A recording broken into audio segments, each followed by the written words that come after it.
Good morning and welcome to Dualitea.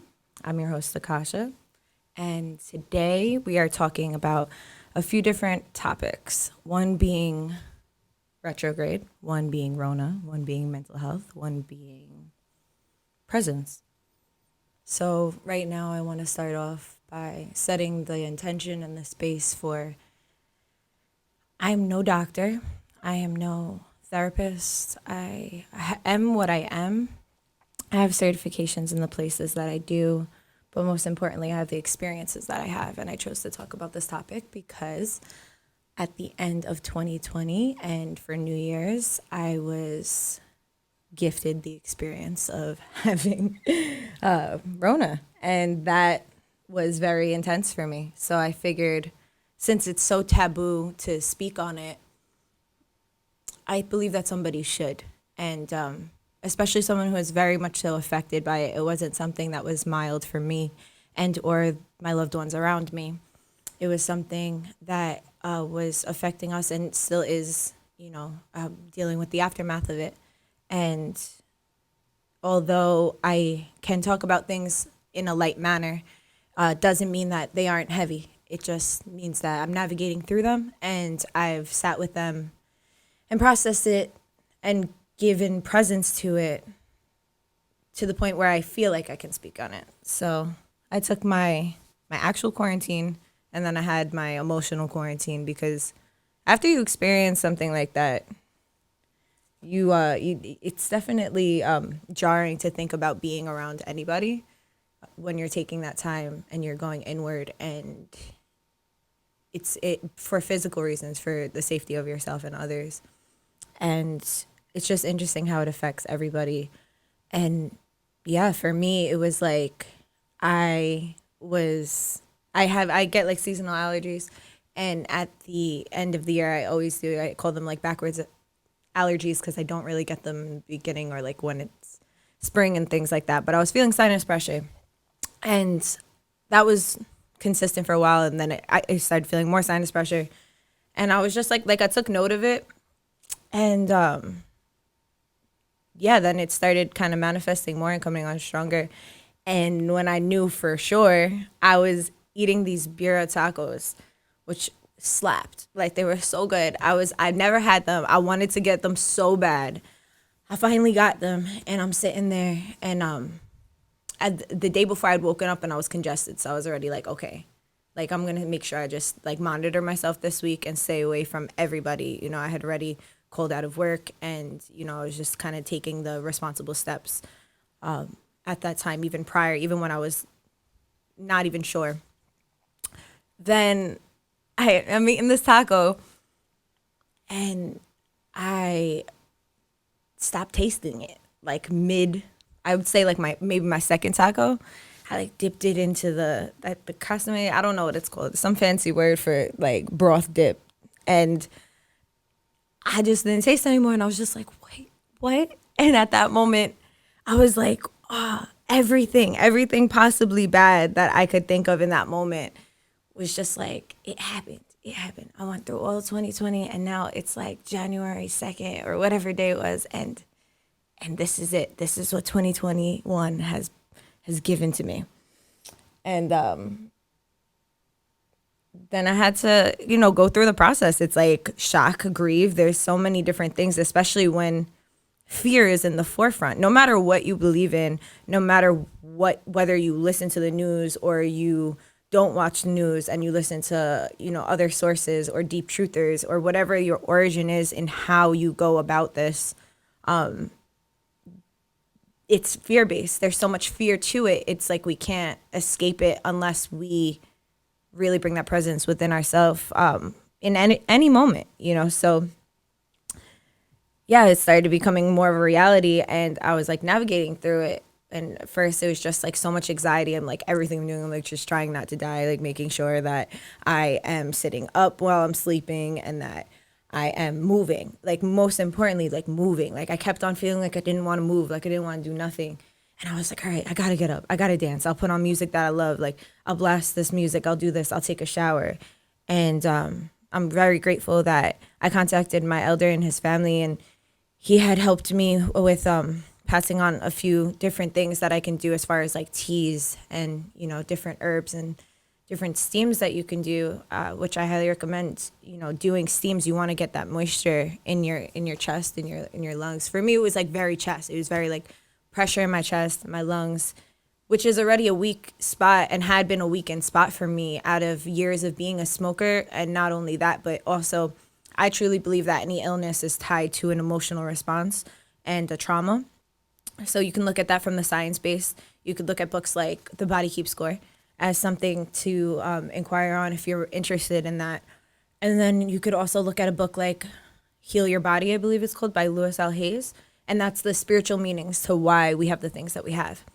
It's difficult, especially when we're going through troubling times, to think that there's a reason, and I know at horrible times of my life, people said, well, oh, everything happens for a reason. It's like not what you want to hear at your father's wake and things like that. But yeah, no, it is true. Everything does happen for a reason. People definitely should take social cues and be a little bit more emotionally, aware when saying it. But the reason isn't always good.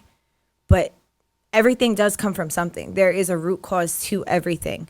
What we experience is symptoms of that root cause. So how deep are we willing to go down into it to find that? And, it's like for me, I had just finished parasite cleanse.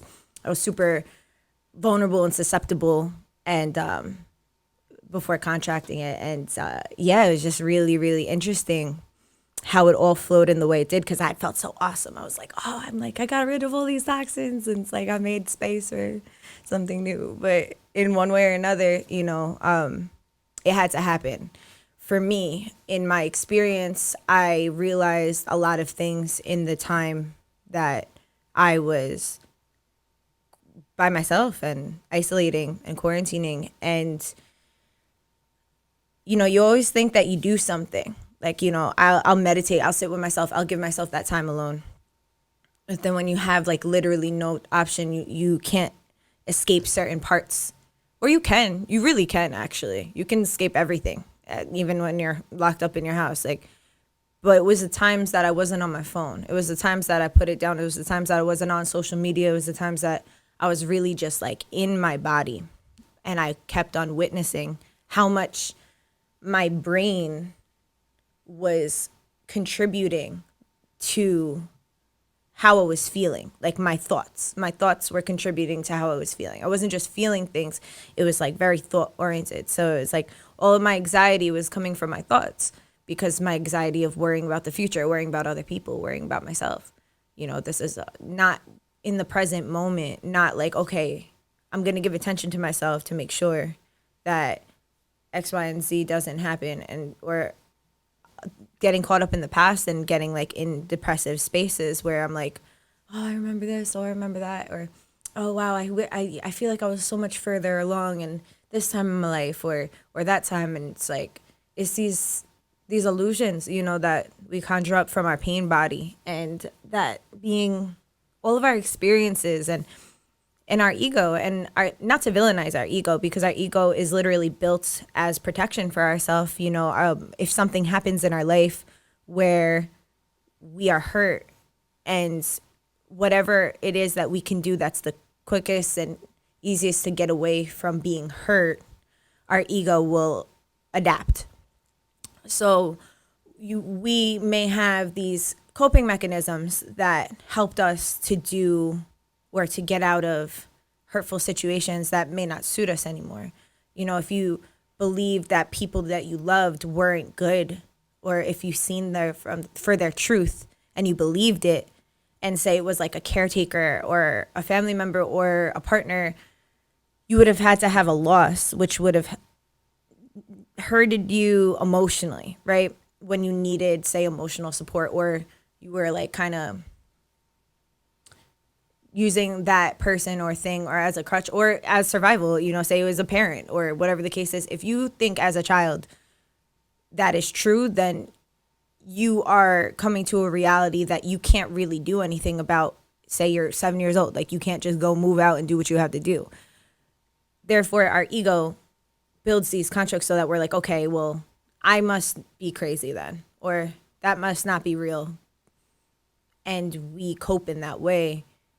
But then at a certain point, it becomes outdated. So then how do we realize what's outdated? It's like a computer, you clean it up, you defrag it, you consolidate, you go into these different parts of your mind, your body, your emotions, and you tune in to what it feels like. What is it? Is it suiting you anymore? Is it suiting you to be aggressive because you're afraid to be hurt? Is it suiting you to constantly be evading the present moment because the present moment has always been so intense?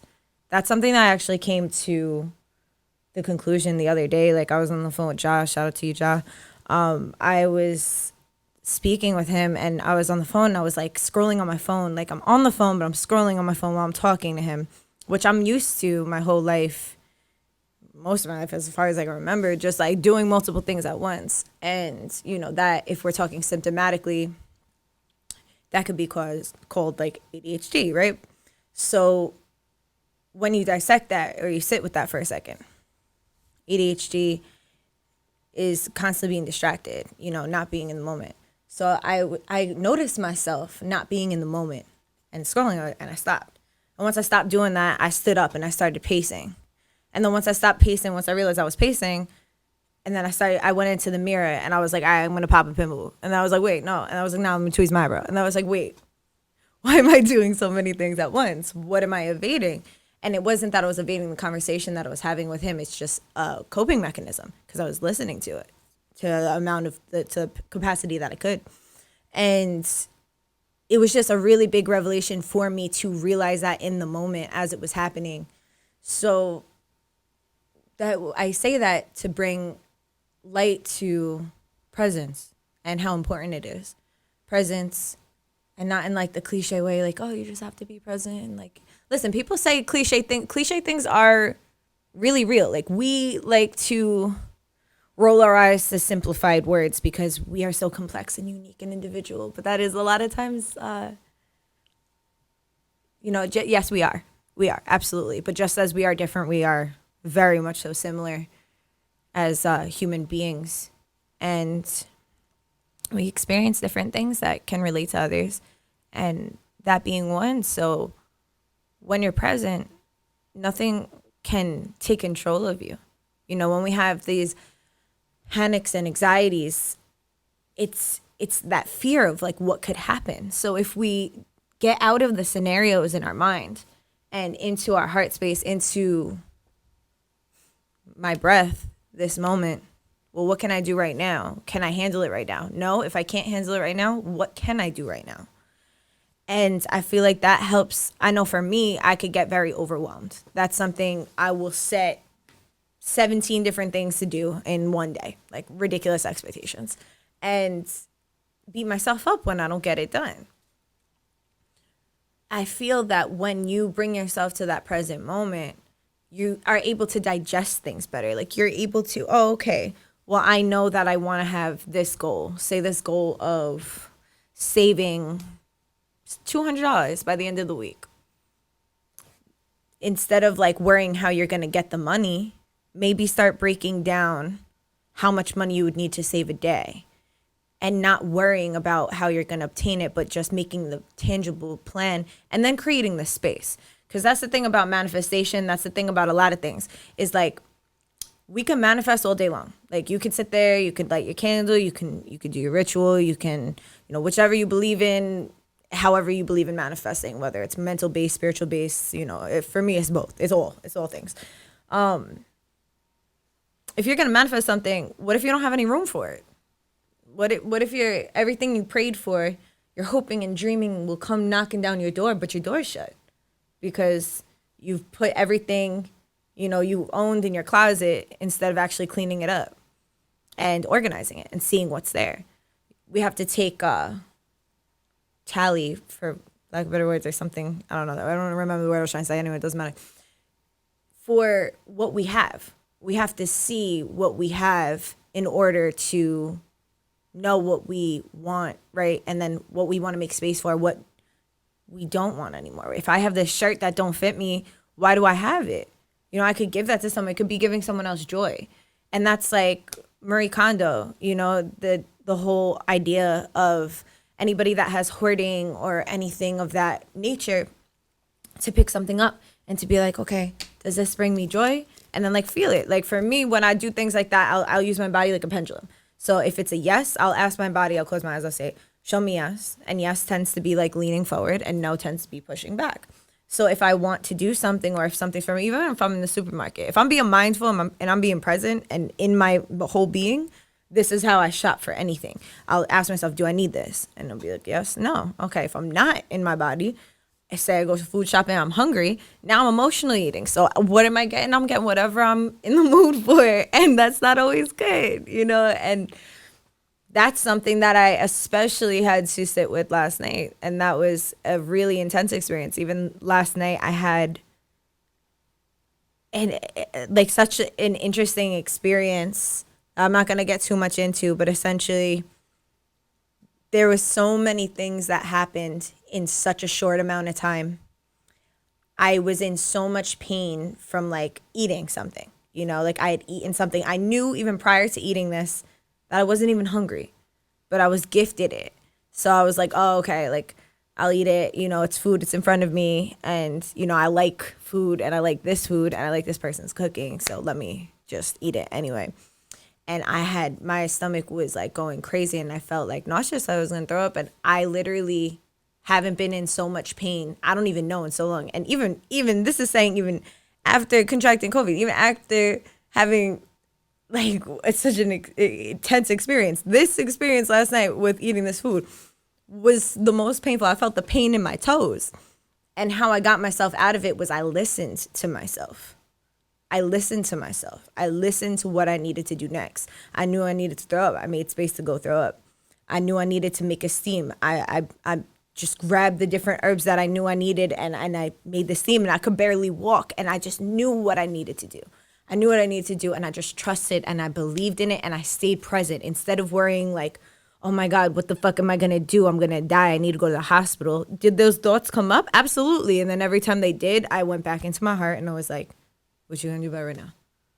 What you gonna do about it right now? Are you gonna wait for someone else or something else to help you when you can help yourself in this moment? And I believe that even in the most extreme things, even in the most extreme like medical situations, I believe that when you bring yourself into that awareness within your body that you can help, even if it's to the point where you can't like obviously do surgery on yourself, I believe that in the moment, if you stop getting into the future and you start getting into the present and you'll be able to at least hold yourself to the space that you'll be ready for someone else to help you further. So it's not to negate like, oh, you don't need anybody. No, we definitely do need help with things sometimes.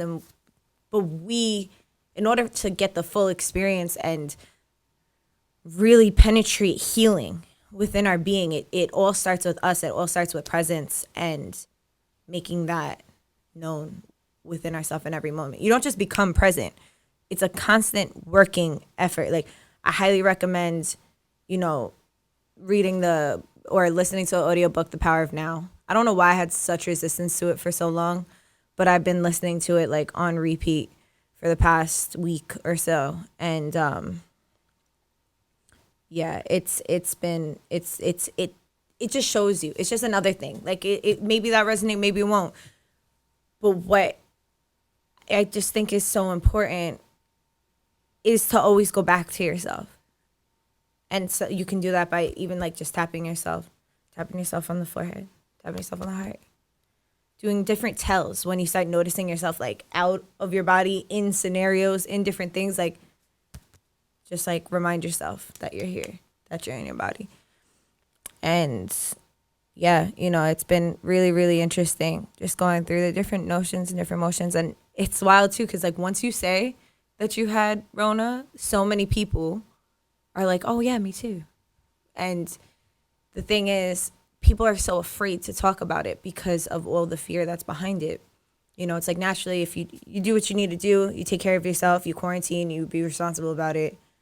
For me, it's like I said before, I quarantined and then I emotionally quarantined because I just needed to like stay within myself. And I still feel like that. I'm still recovering from that. I still feel very much so like I don't want to be around people. I certainly don't want to be around big groups, and it's just telling because you become more aware of who you want to be around and what you want to spend time with. And also it's a blessing as far as the way that we can communicate with others, that we have the accessibility of Zoom and different video chats where we can communicate with people while we're still in our own house and in our own space. And as a very emotionally sensitive, energetically sensitive person, it's beneficial. It's really beneficial to just be in my own space. So I'm grateful for that, and another thing that I wanted to touch base on, I don't have the paper right here, but yeah, something that had happened that was really I have them right here, really close and affected me in a really big way. And I know I'm talking about this topic that could be heavy for a lot of people, and I have so much compassion and love for all the people that have lost anyone due to this and all of the trauma and everything that has happened from this pandemic. And I just want to remind all of you that just because I'm talking about something and like once again, I'm not making light of a situation. I have a tendency, I can talk light about heavy situations, and I feel like it's just really important that someone's talking about it, especially someone who has experienced it themselves. My mother was actually in the hospital for 11 days. It was like a series of events. There's so many different things. It was like I experienced it, my sister experienced it. There's so many different layers, right? And then my mother, she ended up, her oxygen was down to 70. I had a weird dream about my mom and my cousin. I woke up, I reached out to them, and my elder had told me to get the oximeter a week before, but then for whatever reason I had forgotten. Then I remembered the day before. Anyway, it arrived, and my mother had asked me to go pick up something from the pharmacy, and I was like, wait a second, let me just get this thing. Mind you, I've never used the oximeter before. Not that it's hard, now I understand, but I never did. So I was just for whatever reason, I need to check your oxygen. I don't even know what's the normal ratio, but let's do it. And I did it, and it was so low, and we thought maybe it was broken. We put on me, and it wasn't. And then I seen that panic in my mom's face, and I knew that it was all right, it's time. She needs to go to the hospital, because at that point, I was already feeling better, but she wasn't, and that was naturally concerning. My mother being in her 60s, so yeah, so she went to the hospital. She had a whole bunch of different things. I'm just looking at the notes that she wrote.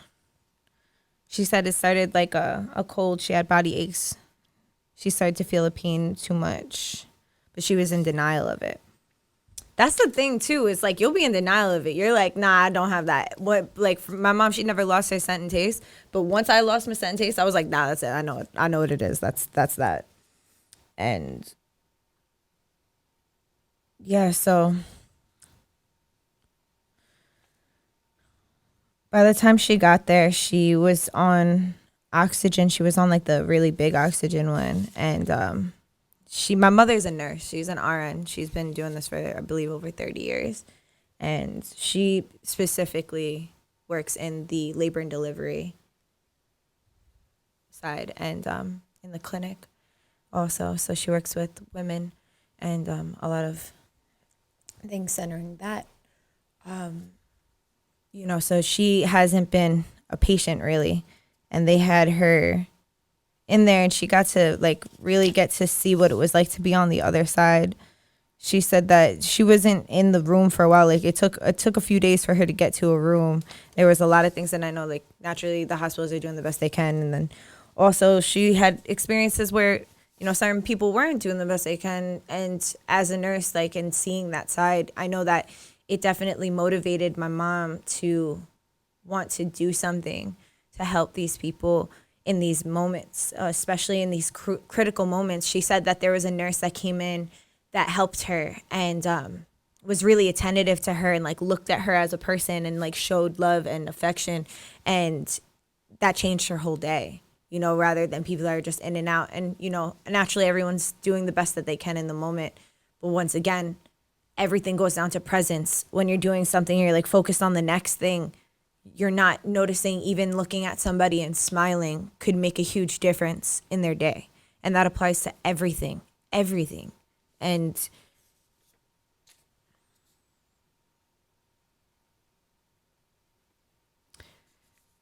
something that she had taken from this experience, that she said that she's so grateful for a second chance at life, and that me and my sisters, her daughters, that were there to take care of her, and for her friends that visited her, and the people that checked in on her.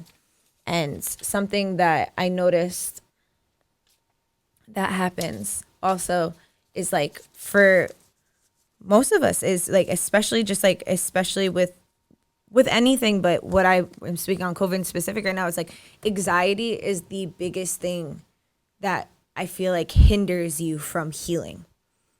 That fear, when you're operating from that fear place, it's like that healing doesn't have the space to come in because you're so focused on the fear.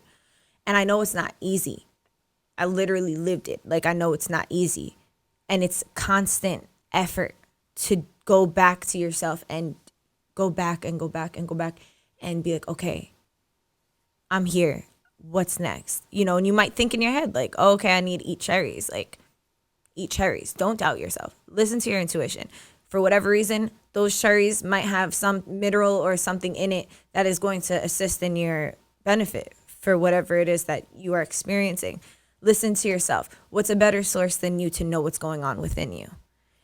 We have years and years of different mind manipulations, whether it be conscious or subconscious, to not believe ourselves, to not listen to ourselves, to think that anyone and everything is better or more qualified of a source. But when you are sitting with yourself completely alone and say there's nobody to help you, what are you going to do then?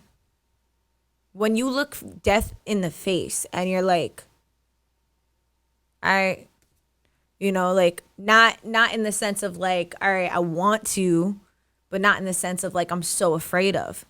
When you can accept these different things, because the truth is you're going to die so many times before you die. If you allow yourself to, it's a gift. And that is transmutation. That is transition. That is growth. You know, how many times does a snake shed its skin? How many times do different things in nature constantly change and shift? Like trees die every year. Technically they don't, but like, you know, they lose their leaves, so which looks like their life, right? So they look like they're dead, but they're not. You might look and feel like you're dead, but you're not. And sometimes you need these extremes to shake you up. I know with myself, like I started getting comfortable with certain things in my life. I was aware of it, but I wasn't changing it yet. And then I feel like that's why I got slapped in the face with this in 2021, because it's like, you're aware of it. What are you going to do about it? What are you going to do about it? Because you're just moving with awareness and then disassociating from it because you're afraid to do that or you're overwhelmed to do that. And once I stop beating myself up about it, once I give myself, because it's not a done deal. Like I'm consistently working at it. Once you stop beating yourself up for what you haven't done, and once you realize that you don't really need anything from the past, naturally, if you're going to go into the past for a reason, or to do something, to work on something, to bring something forward, to say you're writing a book or something, you know, of course, these things can be beneficial, but you don't need to carry your past on your shoulder. You aren't your past. And I know it's a hard thing to digest because we get so attached, to what our past is. Like, oh, well, I am this story. I experienced this trauma and this is my story, and how can I not be this? But what if you woke up tomorrow with amnesia? Who would you be? If you woke up tomorrow and you had no recollection of anything that's ever happened to you in your past, what would your personality be like? What would you be like? Really think about that. If you didn't have anything binding you to certain core beliefs, when you feel like that inability to want to change things, like note that, you know, it's good to stand up for what you believe in. I'm firm in that, you know, like if we have a conversation, I strongly believe in something, like we're going to have a strong conversation. but I'm not closed off to change or being open to learning more, even though that could be difficult. It's a constant test of awareness, so I know also for my mother, she was experiencing a lot of turbulent emotional situations, and shout out to her, because she like broke herself out of a cycle that she has had in her life, and I'm sure her mother had in her life, and I know that I acquired it in my life and have been avidly working and unpacking it. And she got out of really toxic situation and was like really liberating herself, and naturally this happened. So it's so interesting how we get tested in these ways that we do. So we have to choose whether we're going to allow ourselves to look at it in a victim mindset, in a villain mindset, or if we can find some neutral in between. And once again, it's not going to happen overnight. And it's something you avidly have to work towards, something you constantly have to bring yourself present towards. And when you start looking at experiences like this had to happen for me to see this, because I know for me, like, these extreme lessons happen because I could be stubborn. Like, my spirit is like, psh, girl, your human is just so stubborn. We need to like just shake up your entire reality. Here's the Tower card. Sit with that. And I'm like, all right, why? And I'm like, why? Because you created it, because you love extremes.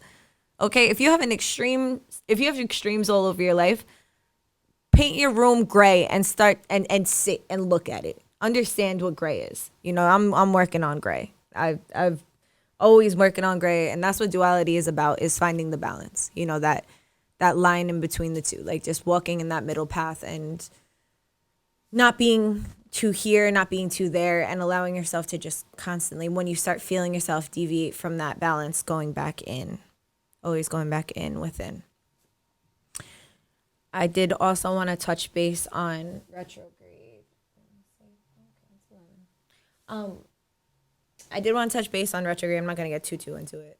But right now is also retrograde. So just as everything, like, it's like a theme with everything I'm talking about in this moment, whereas retrograde is when Mercury, well, specifically we're talking about Mercury retrograde.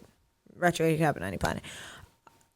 Mercury, the planet Mercury that controls communication and of all sorts, like technology, things like that.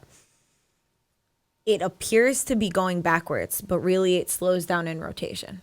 So this is a time where our phones might be spazzing out, computers might be working, people are distracted, things are not going as fast as they naturally do, right? And especially if you live in a city, or we're here in New York City, people don't like that. Want it to be very fast, and like, look at what just happened. We had a whole snowstorm that slowed things down. Today it was like I had shoveled my car out for hours yesterday, and then today I went and the plow had pushed all the snow right back onto my car, so I couldn't go. So I had to hit up an Uber and like adapt and be open to that change. When you're open to that change, you can flow with it. When you're not open to the change, then you're just going to stay pissed and probably attract more or walk into more situations that are of that vibration of this anger, that of lack of control. The only thing we can control is how we react. Like, the only thing we control is how we then move with what is given to us. We cannot control other people. When you start trying to control other people, you're going to get yourself fucked up. I'm not even going to try to say it to you nicely. You're just going to get yourself fucked up. And like, you'll learn, like, just things come back. They come back. You are not anybody to control anybody else. You are you. Do not try to play God. Do not try to do anything outside of that, manipulate things. Naturally, we have compassion if we have coping mechanisms that have brought us to that light to do these things like that, but it's not something to be proud of and or glorify, which unfortunately I do see a lot in a lot of things on like Instagram. I've been noticing for years, but especially in the more recent years, just like glorifying hexing and love spells and all of these manipulations. And I just highly recommend to ask yourself what it is that you want, like, and work on you, not try to control anybody else. If you're concerned if somebody loves you or not, like, ask yourself if you love you or not. Like, don't try to put someone's name in a honey jar to like sweeten them into your life, because you do that, and then you'll see it just might not end up great, because we're not built to do that. You can get anything that is received quick, like just easy and quick, like you notice you don't even want it. The best things in life and the most, I feel, integral things are earned in time and tangible steps, and it's not just a quick. And I understand also, as an intense person, as an extreme person, I want it to be like that at times. I want to be like, oh, okay, boom, like I'm better at everything now. I've done this. Oh, okay, I picked up this new hobby. I'm great at it now. Like, no, I'll get there. And the medicine is in the process. So getting into that present moment with everything, so important. So important. Yeah, I'm sure that there's so many other things that I could talk about in this topic, but I'm not feeling called to in this moment. I know that there's also a lot of like other remedies and different things for people that have been done and passed on from others that are working to heal themselves in a more natural way. That's something that if you're ever interested in, you can contact me personally. I could either share my experience and or give you references. I think it's important that we also know that I've seen there's like some really good threads that are going around about like, different things you can do when you contract the virus and how you can treat it at home. But I haven't really seen more of a holistic one. It's very much so like, still like do Advil and these different things. And there's other herbs that you can also work with if you're open to that, and that's something that's in your journey, or if someone that could help someone But most importantly, I believe it's a mental virus. It's a mental virus before anything else. Yes, it's physically present and it has an effect on you. But it affects your mind in a way that you become your own poison. But the thing is, even poisons can be antidotes. It's just a matter of dosage. So I leave you with that. And I'm going to touch base on some cards that I pulled. And hey, Keith. And so the cards that I pulled were, hey, Lori. Oh, hi. I read your prayer right before I came on here. Yeah, love you. Thank you for being here. So I pulled these cards for everybody who's listening now, anybody who listens in the future, in any spectrum. This card is about what we need to surrender to right now. So this card says, surrender to the outdated beliefs of yourself. Let go of limiting ideas about yourself that originate from the past. Then you can own your power and soar in your life. So that is this card. It's a tree. And it's yellow. So it's all about solar plexus. And it's what we were talking about before. Take inventory. That's the word I was trying to say before. Inventory. Take inventory of the things that you have. Defrag, clean up, get rid of, and make space for the things that you want.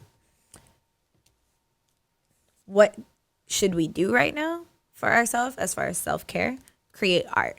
So whatever that means to you, whether that's painting, whether that's graphic designing, whether that's picking out an awesome outfit, whatever it is for you, create art. Also, speaking of, I just want to give a shout out real quick. This is hand painted by my new friend Tusomo, and her Instagram is at M0MOART, Momo Art. She hand painted this. Okay, not only is it Kakashi, this is on a thrifted shirt, right? This is Kakashi right here, you already know. And he got the Ninja War on his headband. It's not even just a leaf, like it's a special kind of. This is incredible. I needed to shout that I meant to say earlier. Thank you, Tusomo. Thank you for your energy and your love that you put into this, and love it. And this is my first time wearing it, so I'm excited. I said I was going to wear it when I came back into the studio, and I am. So thank you for giving me this piece of happiness and applying your medicine and creating your art on it. So create art, people, whatever that means to you, whether it's singing, poetry, dancing, you are art, create something. These two cards came up in the traditional tarot, and it's kind of like what's being presented right now. And it's like you can let down your guard. You don't have to keep fighting with yourself because it's hindering you from moving forward and taking action. When you are getting in the way of your own actions because you're in your mind or because you're fighting and it's good to have fire, but not too much, right? These are two fire cards. Like, it's good to have fire, but not too much. Now, it's good to have all elements, but just not too much of anything. Once again, finding balance. Finding balance is so important with everything. So start feeling into your other parts. You know, tune into your body, tune into your heart, tune into presence. And for anyone and everyone that's here with me, thank you for tuning in. I invite you to close your eyes for a second and just check in with yourself. Taking a deep breath in through your nose, out through your mouth.